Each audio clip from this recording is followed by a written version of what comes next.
Friends, welcome to my channel. కథ చెప్తే వినాలి. అది సింహపురి అనే సామ్రాజ్యం. అందులో చంద్రగిరి అనే చిన్న సామంత రాజ్యం కలదు. చంద్రగిరి రాజుకు ఇద్దరు కుమార్తెలు గలరు. పెద్ద కుమార్తె వెన్నెల, చిన్న కుమార్తె చంద్రకళ. వెన్నెల అందంతో పాటు తన మంచితనానికి అందరి అభిమానాన్ని సొంతం చేసుకుంది. దీంతో చంద్రకళ తన అక్క మీద చిన్నతనం నుండి అసూయ పెంచుకుంది. వెన్నెలకు పెళ్లి ఈడు రానే వచ్చింది. రాజు తనకు మంచి వరుణ్ణి చూసి ఘనంగా పెళ్లి చేయాలనుకున్నాడు. కానీ చంద్రకళ తన అక్కకు వచ్చిన ప్రతి సంబంధాన్ని చెడగొట్టేది. ఓ రోజు చంద్రకళ పర్యటనకు వెళ్ళింది. దారిలో తను ఒక క్రూరమైన రూపం కలిగిన మనిషిని చూసింది. అతన్ని చూసి చాలా భయపడింది. ఇంతలో తనకొక దురాలోచన కలిగింది. ఈ క్రూరమైన రూపం కలిగిన మనిషితో తన అక్కకు వివాహం జరిపించాలని నిశ్చయించుకుంది. ఇంతలో రాజు తన కూతురి పెళ్లికి ఇబ్బందులు కలుగుతున్నాయని రాజపురోహితుణ్ణి కలవాలనుకున్నాడు.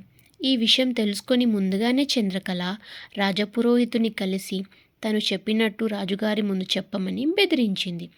దీంతో పురోహితుడు రాజును కలిసినప్పుడు వెన్నెల జాతకంలో దోషం ఉందని చెప్పాడు. దోషం తీరాలంటే మన రాజ్యంలోని మహిమగల శివాలయంలో పూజ చేసి అక్కడి నుండి తూర్పు వైపు ప్రయాణించాలి. ఆ దారిలో కనపడ్డ మొదటి వ్యక్తిని పరిణయం చేసుకోవాలి. లేకపోతే వెన్నెలకు ప్రాణగండం ఉందని చెప్పాడు. దీంతో రాజు చాలా కలవరపడ్డాడు.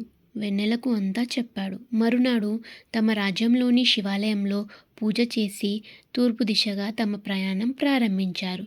చంద్రకళ తన కుతంత్రానికి అనుగుణంగా వెన్నెలకు ఆ క్రూర రూపం కలిగిన మనిషి ఎదురయ్యేలా చేసింది. అతన్ని చూసిన వెన్నెల భయపడింది. రాజు ఆందోళనకు గురయ్యాడు. కన్నీరు మున్నీరయ్యాడు. కానీ తన కూతురిని ప్రాణగండం నుండి రక్షించడానికి మొదట కలిసిన ఆ వ్యక్తితో వెన్నెల వివాహం జరిపించాలని నిర్ణయించుకున్నాడు. వెన్నెల కూడా తన తండ్రి కోసం సమ్మతించింది.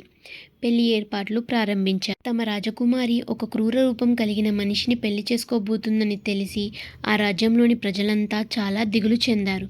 కానీ చంద్రకళ మాత్రం చాలా సంతోషించింది. వెన్నెల ఆ క్రూర రూపం కలిగిన వ్యక్తి మెడలో మాల వేసింది. మాల వేయగానే అతను అందమైన యువరాజులా మారిపోయాడు. అందరూ ఆశ్చర్యపోయారు.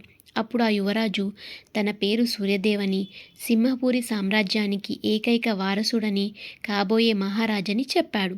తాను తెలియక ఒక ఋషి తపస్సు భగ్నం చేయడం వల్ల తనకు శాపం ఇచ్చాడని వివరించాడు.